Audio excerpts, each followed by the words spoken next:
This is Science Week 23, Day 2. Today you're going to learn more about sound waves and vibrations. So you're going to watch the video to learn more about high-pitched and low-pitched noises. This is in present mode.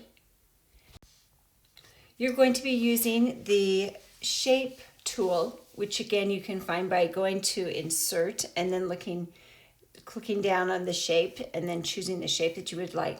To answer whether each of these wavelengths is long or short, you can look at the preceding videos if you need to see if you need help on that. This next question, again, you look at the waves and answer the question, which of these is the highest pitch? And you'll need to indicate that by saying top right, top left, bottom right, bottom left, and then tell how do you know which one of those is the highest pitch based on what you have been learning so far. The second question that is related to that is which of these is the lowest pitch? Again, bottom left, top left, however you're going to answer that. And how do you know that it's the lowest pitch?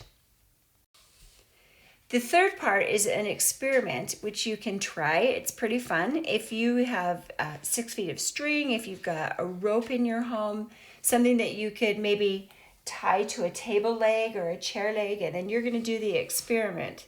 That is on the following page. You watch the video and you'll make your own waves to do it. And it gives pretty clear directions for that.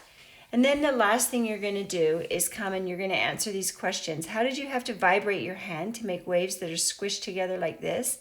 And how did you vibrate your hand to make waves that are spread out like this second picture?